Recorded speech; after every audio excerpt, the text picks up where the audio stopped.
Hello, I'm Super Orange Cat here today with a Toonami news update for this day, March 29th, 2022.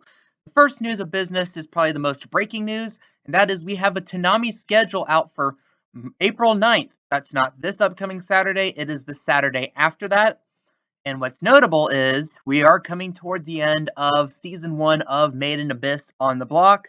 More of my thoughts on that show later.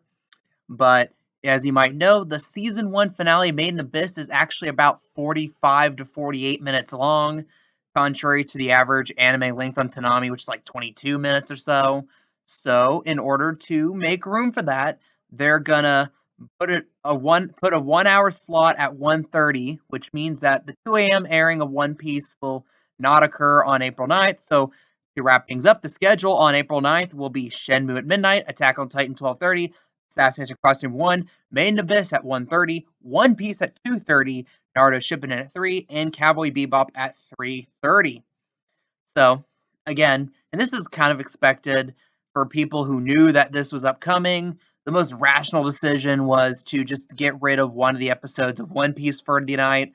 And it would make perfect sense because Made in Abyss goes into One Piece on the block to just simply get rid of the first episode and just have Made in Abyss that week, rather, air from 1:30 to 2:30. And it'll be interesting to see what we do after that because Made in Abyss Season 2 hasn't been dubbed yet. Let's be honest, Toonami's not getting the movie, which apparently this is one of those weird times where the movie is actually canon enough that you actually have to watch that in order to get into season 2. That's an interesting situation. But again, Toonami, April 9th, not this Saturday, the Saturday after that, Main Abyss, 1 hour finale at 1:30, no One Piece episode at 2 a.m. So now let's go into the ratings for this past Saturday, March 26, 2022. Let's start with the top of the block. At the top of the block, we have Shenmue at a .09, Attack on Titan at a .08, Assassination Classroom at a .09, Main Abyss at a .08, One Piece at a .07, followed by another episode of One Piece at a .07, Naruto Shippuden at a .07, and Cowboy Bebop at a .06. This was a bit of a letdown for a week, and I think I've come to a bit of a revelation, knowing that we're not going to get the ratings we ever had before Family Guy went off the block. I'm going to now say the standard for a lead-in show having a quote-unquote good night will be a .12. Shenmue's hit that a couple times and has actually surpassed it a couple times, but it's hard to get a real good gauge on what good numbers are because before that it was maybe a .18 to a .2 being a good night when you had Family Guy as a lead-in, but in Shenmue this week disappointed those numbers at a .09, dropping half a tenth, so .05 in the ratings. Nearly a third of the demographic, the adults 18 to 49 demographic, did not watch it this week compared to last week. And that just kind of carried down the rest of the block. The rest of the block actually didn't suffer as much, which actually shows great retention. Like you have Attack on Titan dropping 1/100th from what Shenmue had. Then you have Assassination Classroom building on Attack on Titan, and Made in Abyss being just beneath that. And in fact, Made in Abyss barely got beat out by Attack on Titan. So Attack on Titan almost got beat out by the two shows behind it instead of just one. One Piece went down a little, but not that much. Even Cowboy Bebop at the very end of the block actually went up a tiny bit. So that's the bad news is our ratings are bad. Good news is we have really good retention throughout the night, which if we had a decent start to the block and had this retention, we would be in pretty good shape right now. But alas, that's not what we have. Now on to Made in Abyss. I think this is kind of turned into this weird weekly segment where I talk about my current thoughts on the show. And I think I figured out what my dissonance about the show is.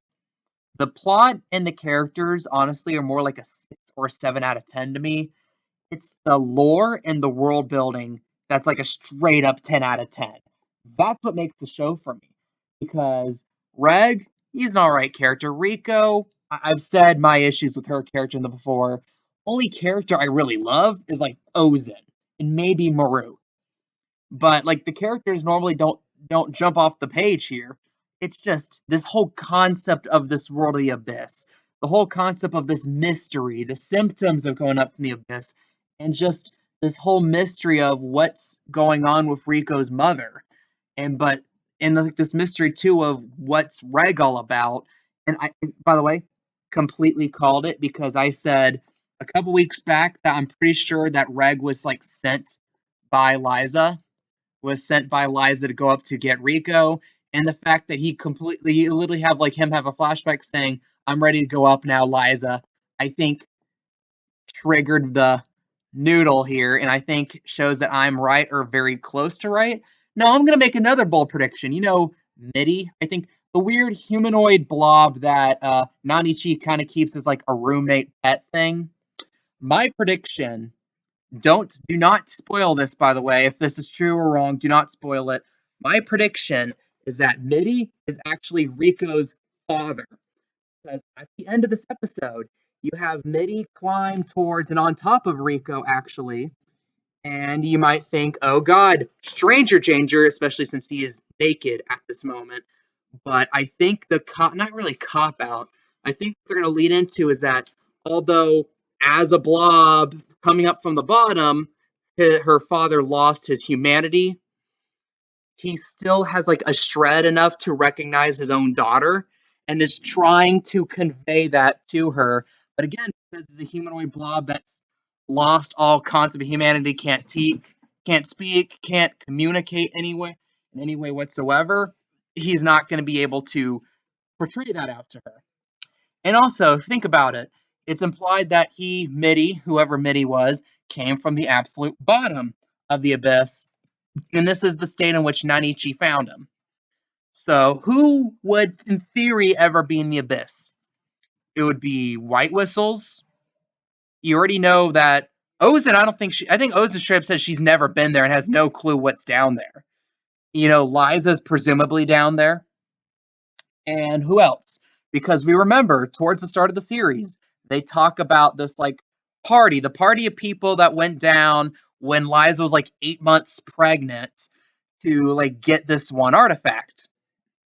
It's implied that one of the people on it was Riko's father, because you see in the flashbacks that Ozen had that this was just a guy that was always around, and like you had her briefly, like Liza briefly say, "Oh, by the way, here's I forgot his name.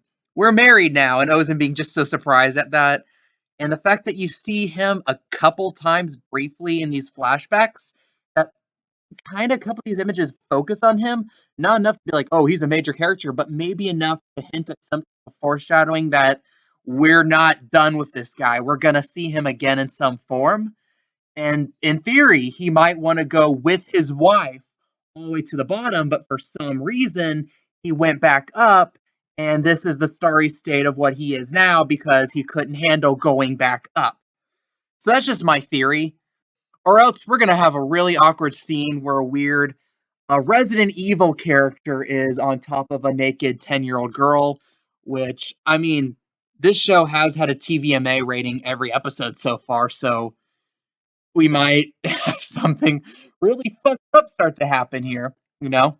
But I digress. Again, this whole mystery between episodes is great. It really reminds me in that way of Promised Neverland Season 1, where you can write down to come up with all these theories for what's going to happen next, and all of them can sound really, really good, but somehow the plot ends up taking the best possible route.